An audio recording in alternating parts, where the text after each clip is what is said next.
Funding for this program is provided by... Additional funding provided by...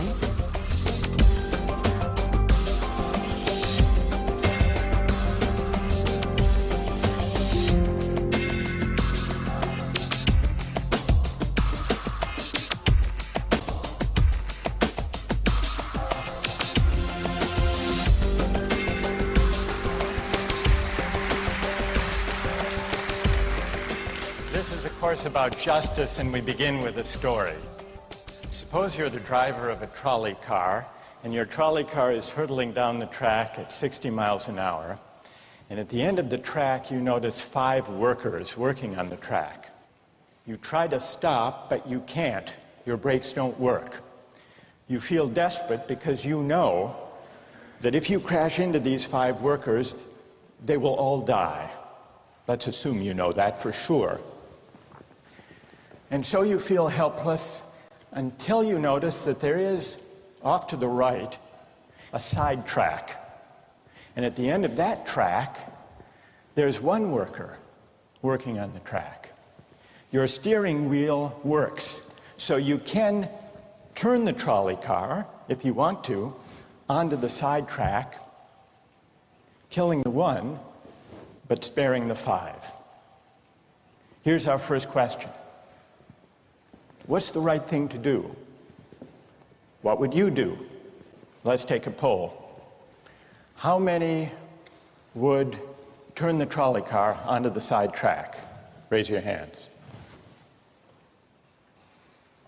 How many wouldn't? How many would go straight ahead? Keep your hands up, those of you who would go straight ahead. A handful of people would. The vast majority would turn. Let's hear first. Now we need to begin to investigate the reasons why you think it's the right thing to do. Let's begin with those in the majority who would turn to go onto the side track. Why would you do it? What would be your reason? Who's willing to volunteer a reason? Go ahead, stand up. Because it can't be right to kill 5 people when you can only kill 1 person instead. It wouldn't be right to kill 5 if you could kill 1 person instead. That's a good reason. That's a good reason. Who else? Does everybody agree with that reason? Go ahead. Well, I was thinking it was the same reason on 9/11. We regard the people who flew the plane into the Pennsylvania field as heroes because they chose to kill the people in the plane and not kill more people in big buildings. So the principle there was the same on 9/11. It's a tragic circumstance, but better to kill 1 and so that 5 can live? Is that the reason most of you had, those of you who would turn? Yes? Let's hear now from those in the minority, those who wouldn't turn. Yes? Well, I think that's the same type of mentality that justifies genocide and totalitarianism. In order to save one type of race, you wipe out the other. So what would you do in this case? You would, to avoid the horrors of genocide, you would crash into the 5 and kill them? Presumably, yes. You? Yeah. Okay, who else? That's a brave answer. Thank you. Let's consider another trolley car case and see whether those of you in the majority want to adhere to the principle, better that 1 should die so that 5 should live. This time you're not the driver of the trolley car, you're an onlooker. You're standing on a bridge overlooking a trolley car track. And down the track comes a trolley car. At the end of the track are 5 workers. The brakes don't work. The trolley car is about to careen into the 5 and kill them. And now, you're not the driver.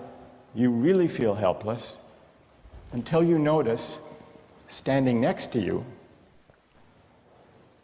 leaning over the bridge, is a very fat man. And you could give him a shove. He would fall over the bridge, onto the track, right in the way of the trolley car. He would die, but he would spare the 5. Now, how many would push the fat man over the bridge? Raise your hand.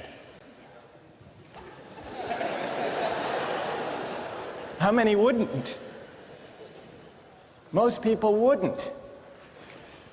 Here's the obvious question. What became of the principle? Better to save 5 lives even if it means sacrificing 1. What became of the principle that almost everyone endorsed in the first case? I need to hear from someone who was in the majority in both cases. How do you explain the difference between the two? Yes? The second one, I guess, involves an active choice of pushing the person down, which I guess that person himself would otherwise not have been involved in this situation at all. And so to choose on his behalf, I guess, to involve him in something that he otherwise would have escaped is, I guess, more than what you have in the first case, where the 3 parties, the driver and the 2 sets of workers, are already, I guess, in the situation. But the guy working, the one on the track off to the side, he didn't choose to sacrifice his life any more than the fat man did he? That's true, but he was on the tracks, and you... This guy was on the bridge. Go ahead, you can come back if you want. All right, it's a hard question. All right, you did well. You did very well. It's a hard question. Who else can find a way of reconciling the reaction of the majority in these 2 cases? Yes? Well, I guess in the first case, where you have the 1 worker and the 5, it's choice between those 2, and you have to make a certain choice, and people are going to die because of the trolley car, not necessarily because of your direct actions. The trolley car is a runaway thing, and you're making a split-second choice, whereas pushing the fat man over is an actual act of murder on your part. You have control over that, whereas you may not have control over the trolley car. So I think it's a slightly different situation. All right, who has a reply? No, that's good. Who has a way? Who wants to reply? Is that a way out of this? I don't think that's a very good reason, because you choose to, it's either way you have to choose who dies, because you either choose to turn and kill the person, which is an active conscious thought to turn, or you choose to push the fat man over, which is also an active conscious action. So either way you're making a choice. Do you want to reply? Well, I'm not really sure that that's the case. It just still seems kind of different, the act of actually pushing someone over onto the tracks and killing him. You are actually killing him yourself. You're pushing him with your own hands. You're pushing him. And that's Right. different than steering something that is going to cause death into another. You know, it doesn't good. really sound right saying it now. No, it's good. But I'm up here. It's good. What's your name? Andrew. Andrew. Let me ask you this question, Andrew. Yes. Suppose, standing on the bridge next to the fat man, I didn't have to push him. Suppose he were standing over a trap door that I could open by turning a steering wheel like that.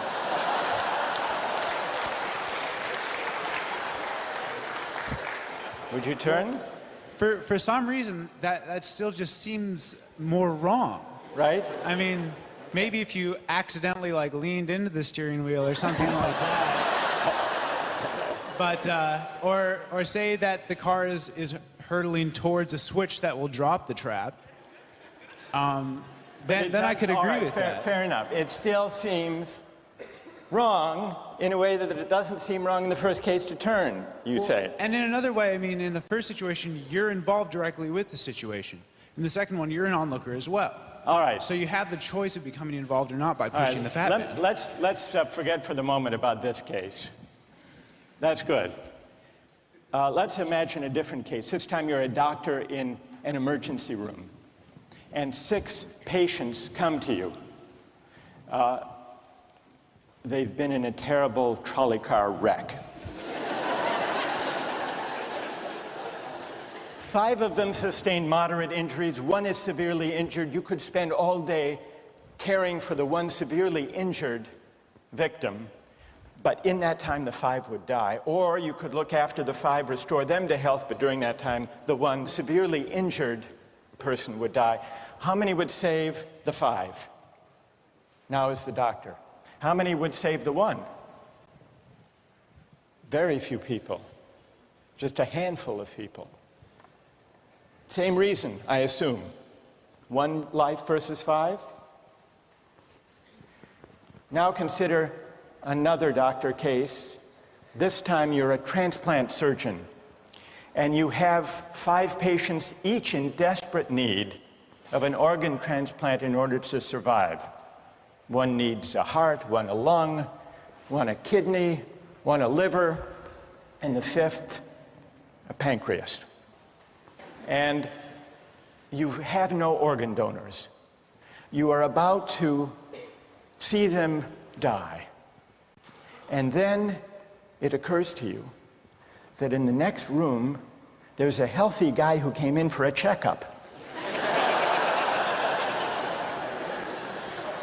And he's... You like that? And he's taking a nap. You could go in very quietly, yank out the 5 organs, that person would die, but you could save the 5. How many would do it? Anyone? How many? Put your hands up if you would do it.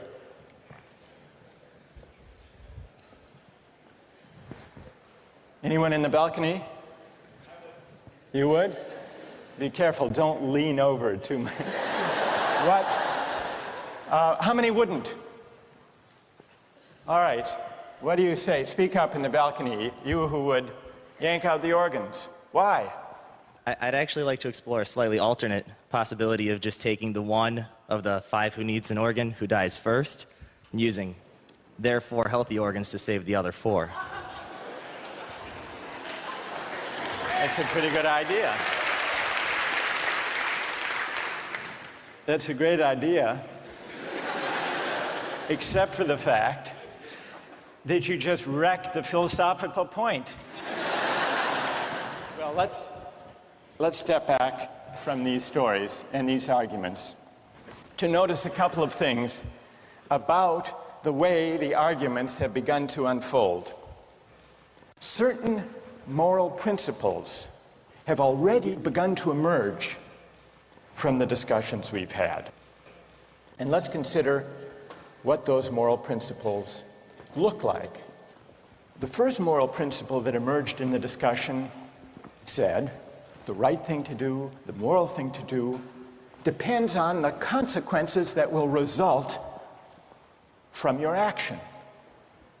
At the end of the day, better that 5 should live, even if 1 must die.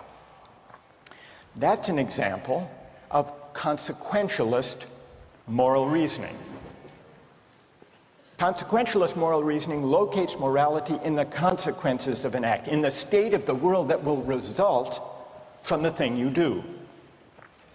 But then we went a little further, we considered those other cases, and people weren't so sure about consequentialist moral reasoning.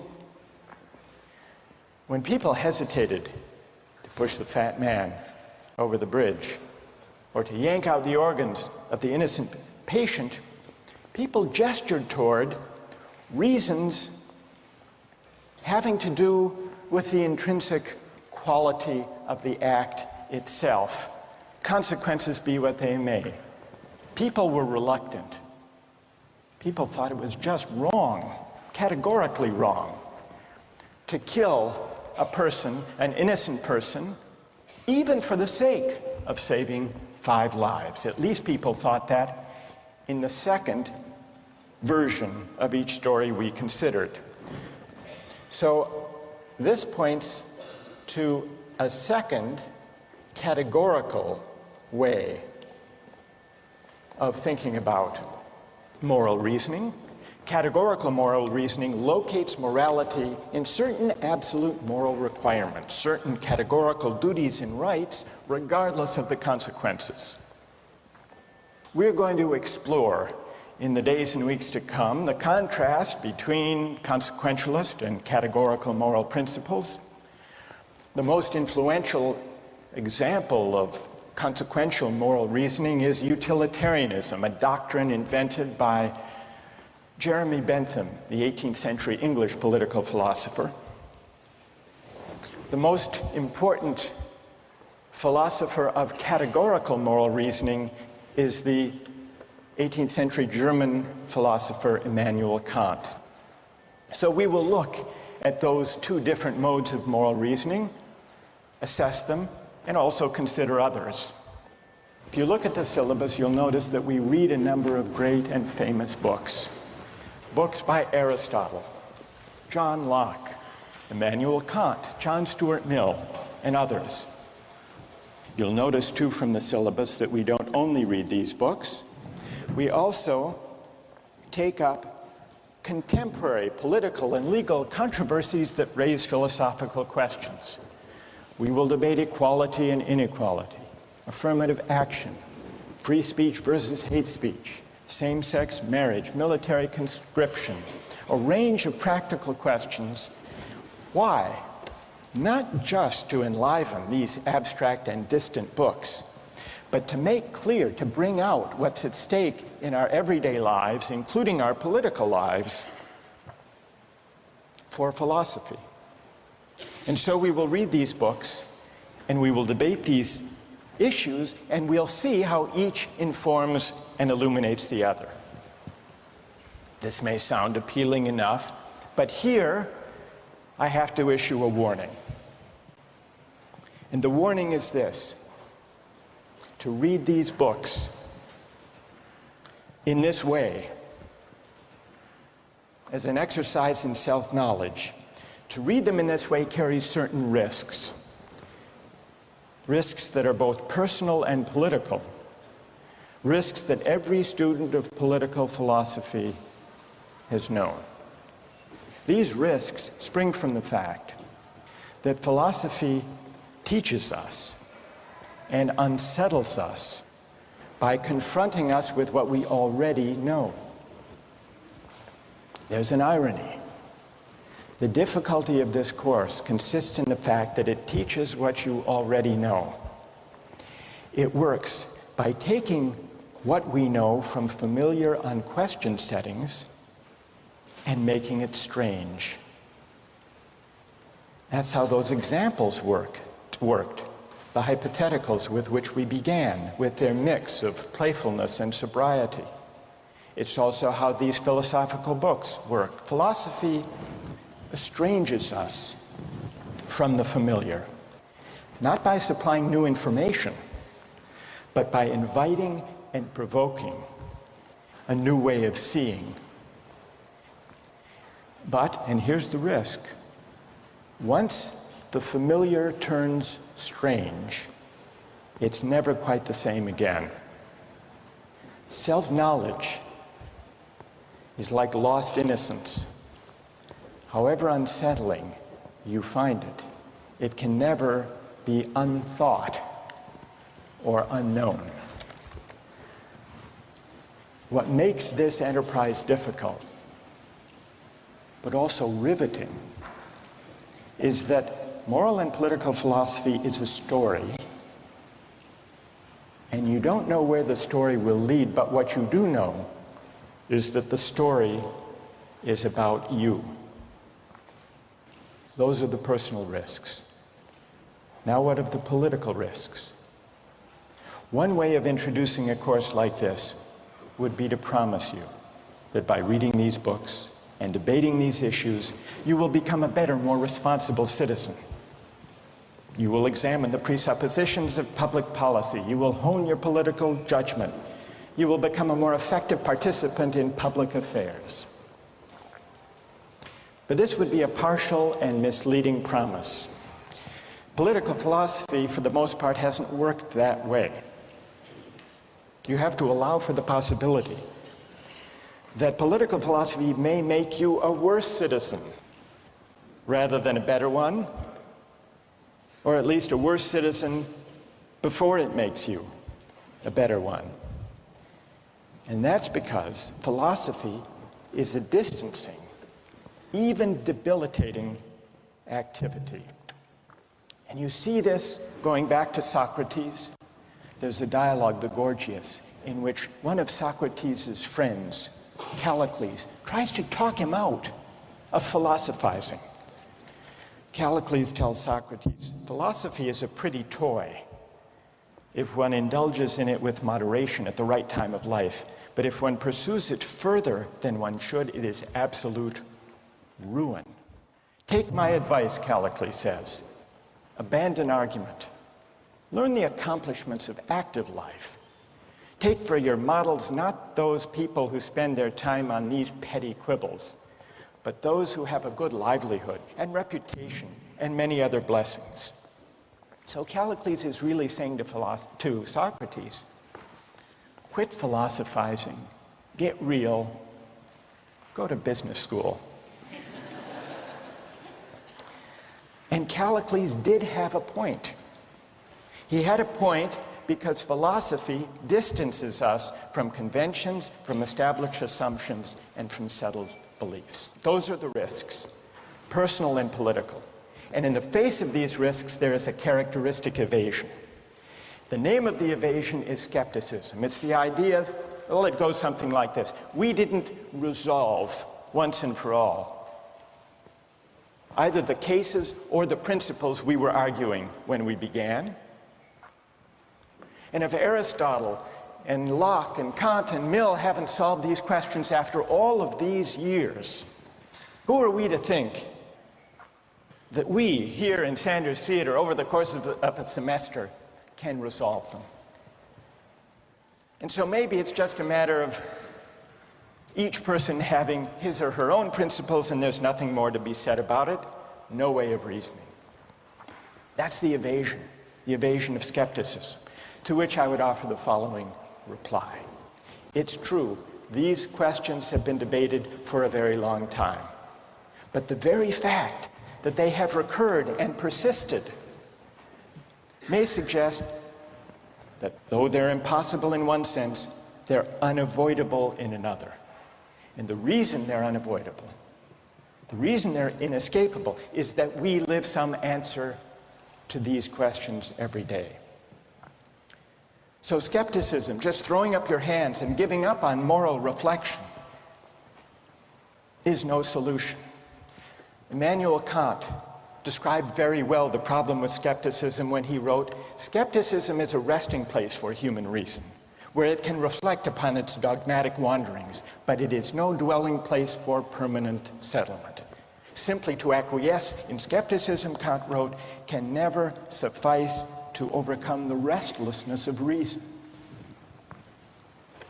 I've tried to suggest through these stories and these arguments some sense of the risks and temptations, of the perils and the possibilities. I would simply conclude by saying that the aim of this course is to awaken the restlessness of reason and to see where it might lead. Thank you very much.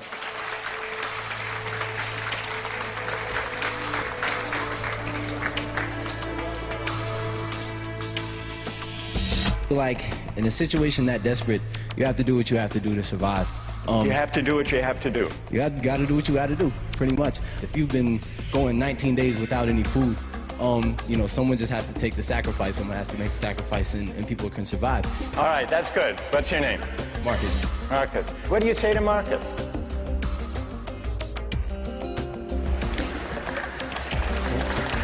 Last time,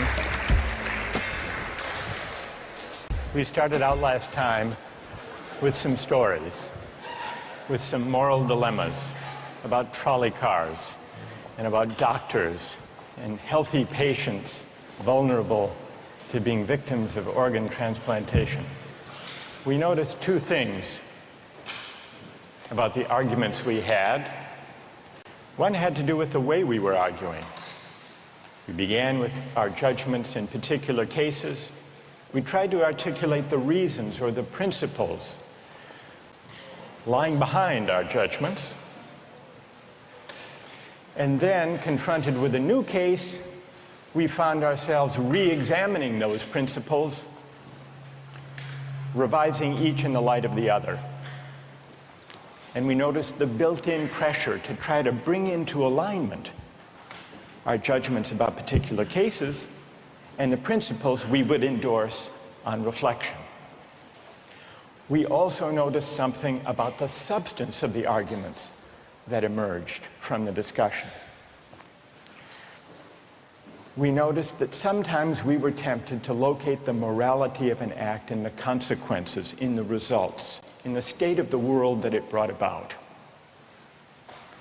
And we called this consequentialist moral reasoning.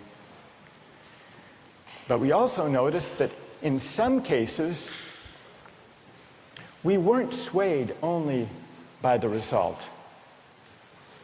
Sometimes, many of us felt that not just consequences, but also the intrinsic quality or character of the act matters morally. Some people argued that there are certain things that are just categorically wrong, even if they bring about a good result, even if they save 5 people at the cost of 1 life. So we contrasted consequentialist moral principles with categorical ones.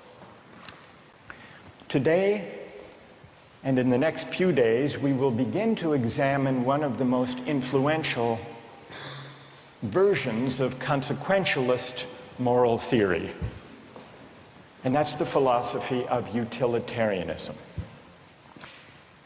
Jeremy Bentham, the 18th century English political philosopher, gave the first clear systematic expression to the utilitarian moral theory.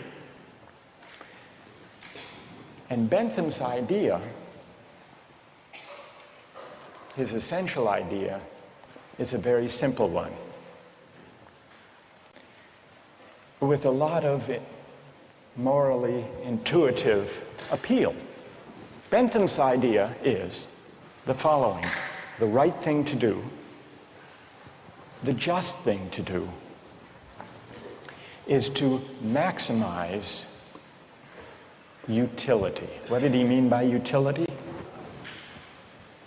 He meant by utility the balance of pleasure over pain, happiness over suffering. Here's how he arrived at the principle of maximizing utility. He started out by observing that all of us, all human beings, are governed by 2 sovereign masters, pain and pleasure. We human beings like pleasure and dislike pain. And so we should base morality, whether we're thinking about what to do in our own lives, or whether as legislators or citizens we're thinking about what the laws should be. The right thing to do individually or collectively is to maximize, act in a way that maximizes the overall level of happiness. Bentham's utilitarianism is sometimes summed up with the slogan, "the greatest good for the greatest number." With this basic principle of utility on hand, let's begin to test it and to examine it by turning to another case, another story, but this time not a hypothetical story, a real-life story, the case of the Queen versus Dudley and Stevens. This was a 19th century British law case that's famous and much debated in law schools. Here's what happened in the case. I'll summarize the story, then I want to hear how you would rule. imagining that you're the jury.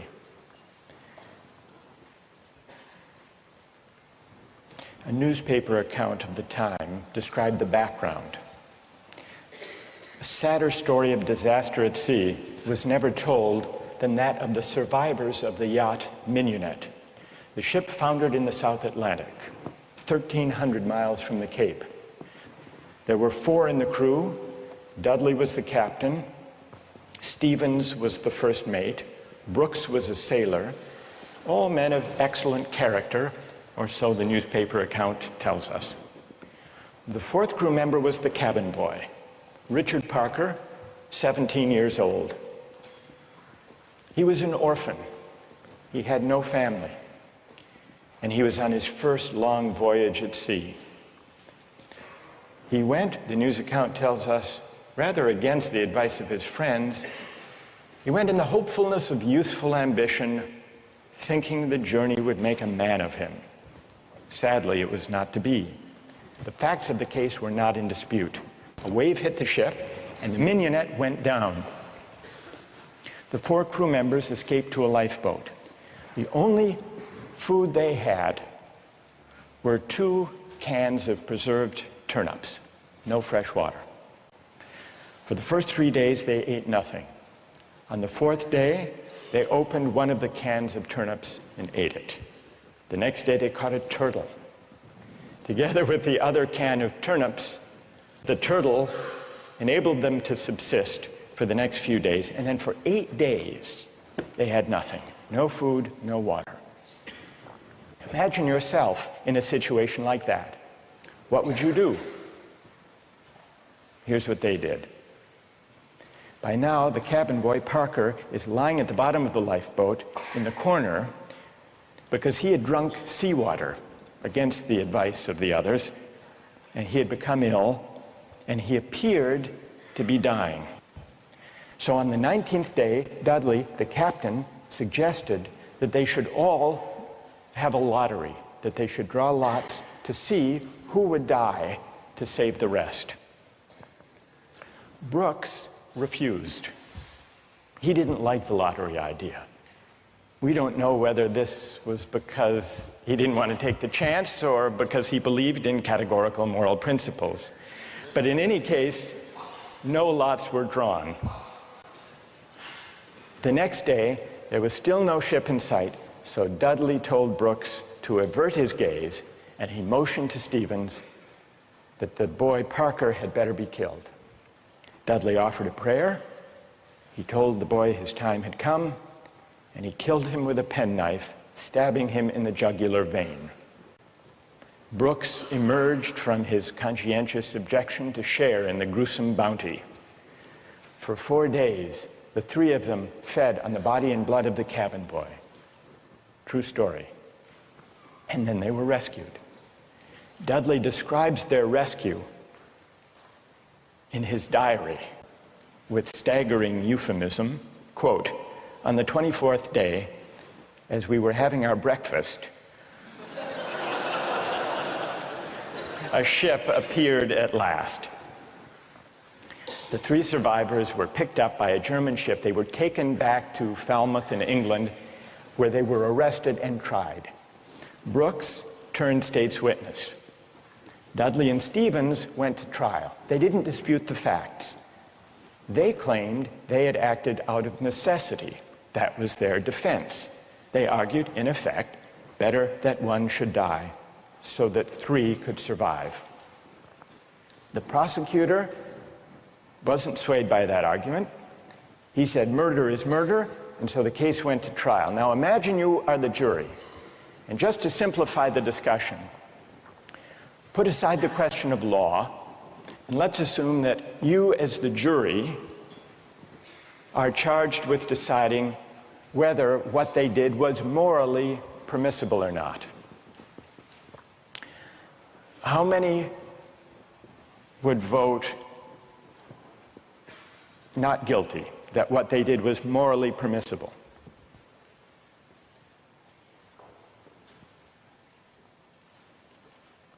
And how many would vote guilty, what they did was morally wrong? A pretty sizable majority. Now let's see what people's reasons are, and let me begin with those who are in the minority. Let's hear first from the defense of Dudley and Stevens. Why would you morally exonerate them? What are your reasons? Yes? I think it is morally reprehensible, but I think that there's a distinction between what's morally reprehensible and what makes someone legally accountable. In other words, as the judge said, what's always moral isn't necessarily against the law. And while I don't think that necessity justifies theft or murder or any illegal act, at some point your degree of necessity does in fact exonerate you from any guilt. Okay, good. Other defenders, other voices for the defense, moral justifications for what they did. Yes?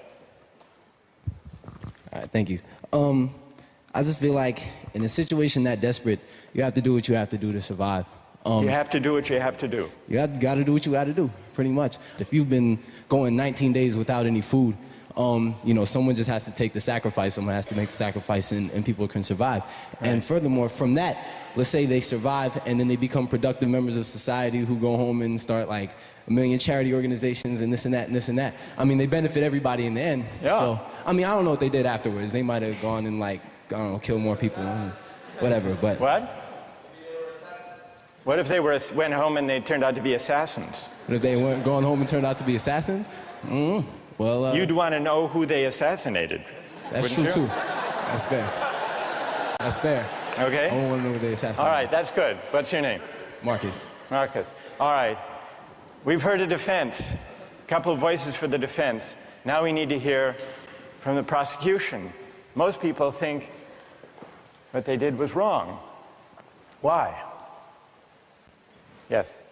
One of the first things that I was thinking was, if they haven't been eating for a really long time, maybe they're mentally affected, and so then that could be used as a defense, a possible argument that they weren't in the proper state of mind, they weren't making decisions they might otherwise be making. And if that's an appealing argument, that you have to be in an altered mindset to do something like that, it suggests that people who find that argument convincing do think that they were acting immorally. But I want to know what you think. You defend them. You vote. You vote to convict, right? Yeah, I don't think that they acted in a morally appropriate way. And why not? What do you say? Here's Marcus. He just defended them. He said, you heard what he said. Yes. Yes. That you've got to do what you've got to do in a case like that. Yeah. What do you say to Marcus? That there's no situation that would allow human beings to take the idea of fate or that the other people's lives in their own hands, that we don't have that kind of power. Good. Okay. Thank you. And what's your name? Britt. Britt? Yes. Okay. Who else? What do you say? Stand up. I'm wondering if Dudley and Stephen had asked for Richard Parker's consent in, dying, if that would that exonerate them from an act of murder? And if so, is that still morally justifiable? That's interesting. All right, consent. Wait, hang on. What's your name? Kathleen. Kathleen says, suppose they had asked, what would that scenario look like? So, in the story, Dudley is there, penknife in hand, but instead of the prayer, or before the prayer, he says, Parker, would you mind? We're desperately hungry, as Marcus empathizes with. We're desperately hungry. You're not going to last long anyhow. Yeah. You can be a martyr. Would you be a martyr? Yeah. How about it, Parker?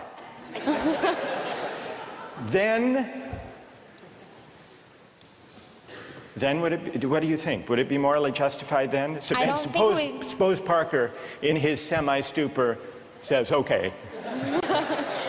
I don't think it would be morally justifiable, but I'm wondering even then it wouldn't be. No. You don't think that even with consent, it would be morally justified. Are there people who think, who want to take up Kathleen's consent idea and who think that that would make it morally justified. Raise your hand if it would, if you think it would. That's very interesting. Why would consent make a moral difference? Why would it? Yes. Well, I just think that if he was making his own original idea and it was his idea to start with, then that would be the only situation in which I would see it being appropriate in any way. Because that way you couldn't make the argument that he was pressured, you know, it's 3-to-1 or whatever the ratio was. Right. And I think that if he was making a decision to give his life, then he took on the agency to sacrifice himself, which some people might see as admirable, and other people might disagree with that decision.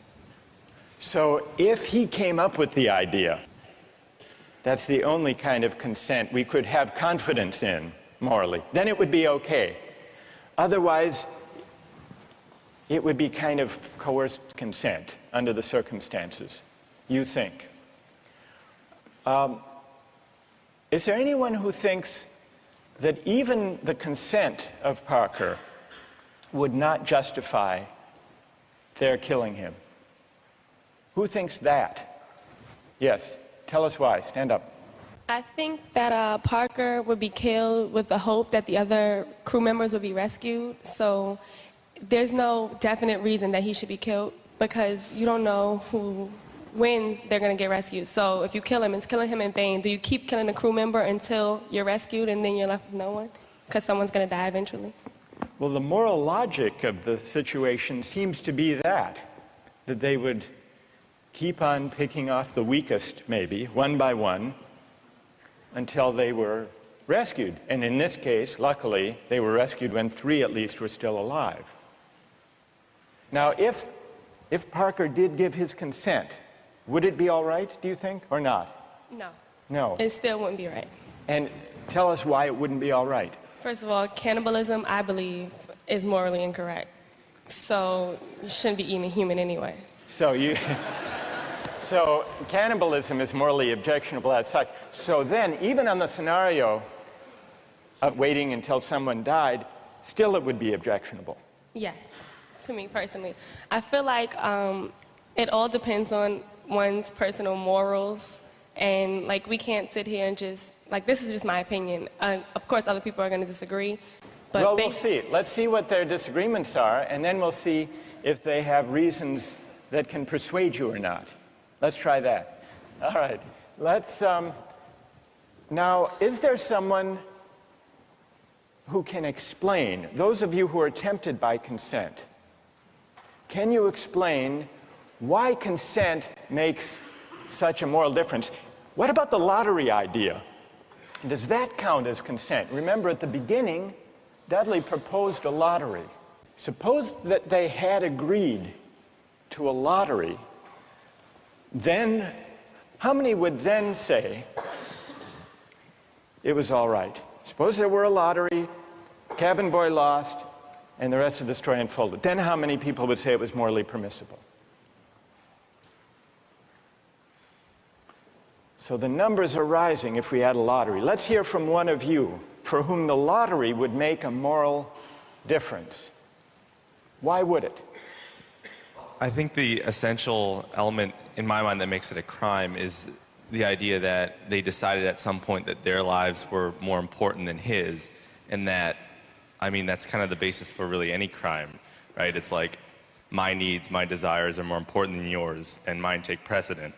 And if they had done a lottery where everyone consented that someone should die, and it's sort of like they're all sacrificing themselves to save the rest, then it would be all right. A little grotesque, but... But morally permissible? Yes. And what's your name? Matt. So, Matt, for you, what bothers you is not the cannibalism, but the lack of due process. I guess you could say that. Right? And can someone who agrees with Matt say a little bit more about why a lottery would make it, in your view, morally permissible? Go ahead. The way I understood it originally was that was the whole issue, is that the cabin boy was never consulted about whether or not something was going to happen to him, even with the original lottery, whether or not he would be a part of that. It was just decided that he was the one that was going to die. Right, that's what happened in the actual case. Right. But if there were a lottery and they'd all agreed to the procedure, you think that would be okay? Right, because then everyone knows that there's going to be a death. Whereas, you know, the cabin boy didn't know that this discussion was even happening.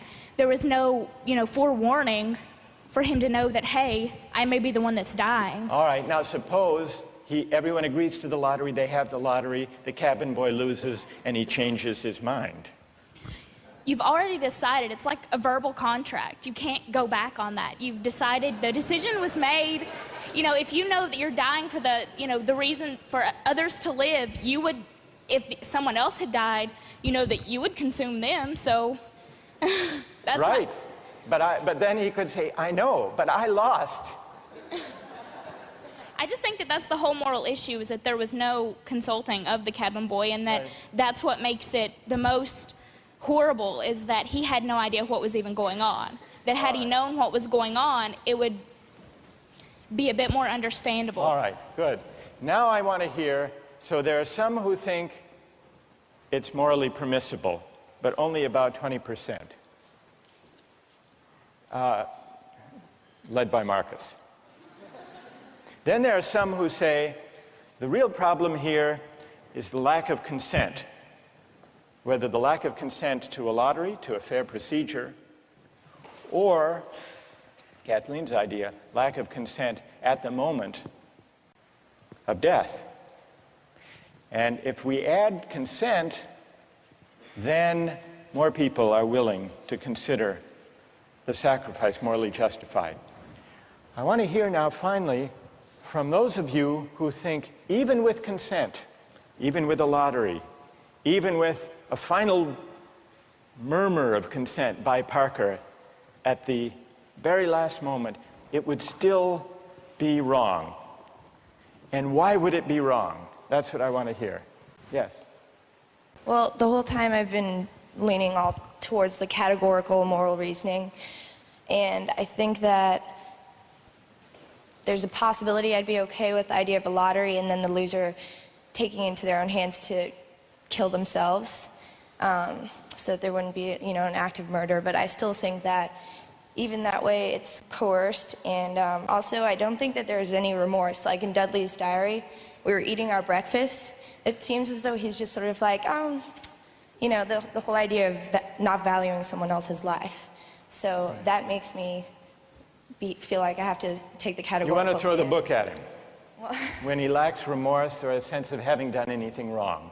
Right. So, all right, good.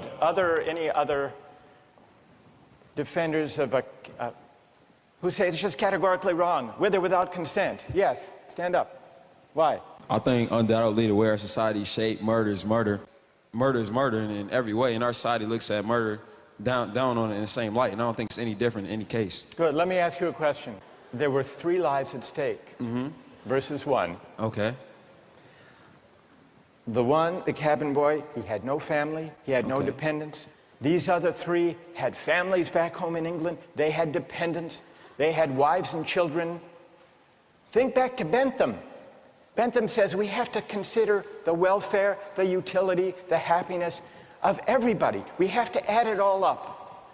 So it's not just numbers 3 against 1. It's also all of those people at home. In fact, the London newspaper at the time and popular opinion sympathized with them, Dudley and Stephens.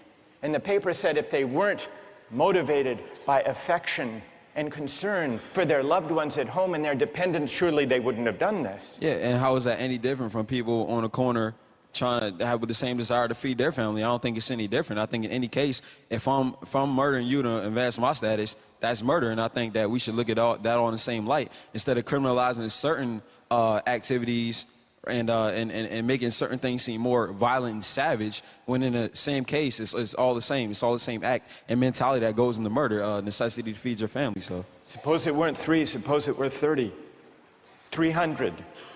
1 life to save 300. Or in wartime, 3,000. Suppose the stakes are even bigger. Suppose the stakes are even bigger. I think it's still the same deal. do you think Bentham is wrong to say the right thing to do is to add up the collective happiness? You think he's wrong about that? I don't think he's wrong, but I think murder is murder in any case. Yeah, well, then Bentham has to be wrong. If you're right, he's wrong. Okay, then he's wrong. All right. Right. Thank you. Well done.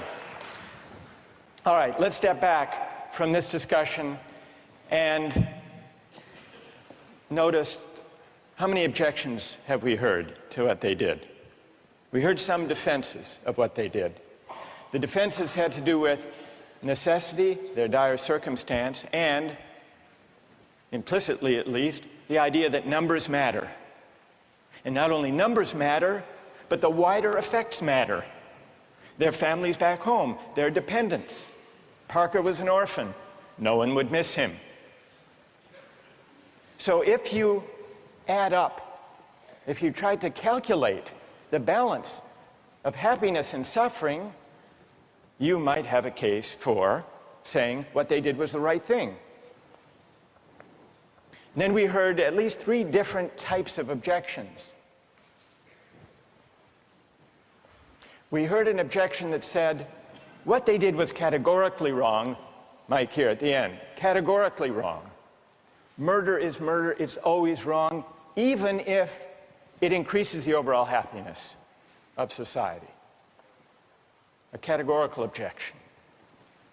But we still need to investigate why murder is categorically wrong. Is it because even cabin boys have certain fundamental rights? And if that's the reason, where do those rights come from, if not from some idea of the larger welfare or utility or happiness? Question number 1. Others said a lottery would make a difference. A fair procedure, Matt said.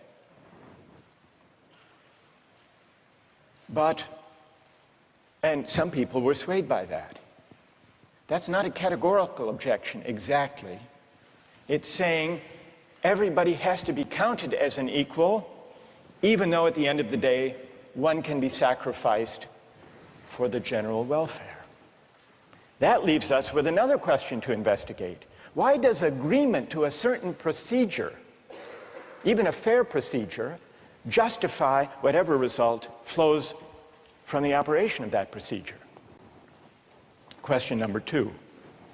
And question number 3, the basic idea of consent. Kathleen got us onto this. If the cabin boy had agreed himself, and not under duress, as was added, then it would be all right to take his life to save the rest. And even more people signed on to that idea. But that raises a third philosophical question.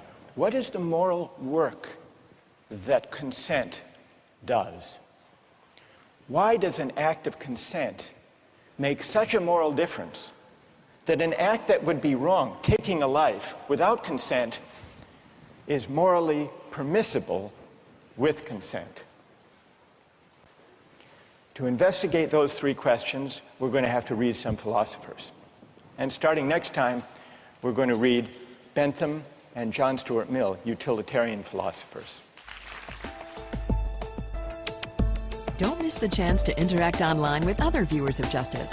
Join the conversation, take a pop quiz, watch lectures you've missed, and learn a lot more. Visit justiceharvard.org. It's the right thing to do.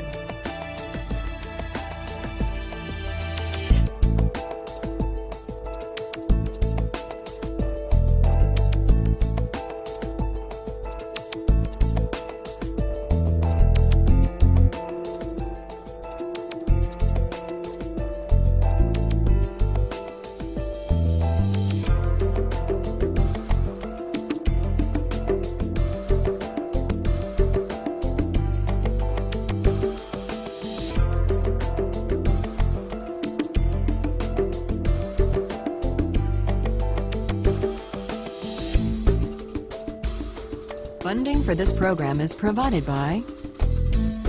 Additional funding provided by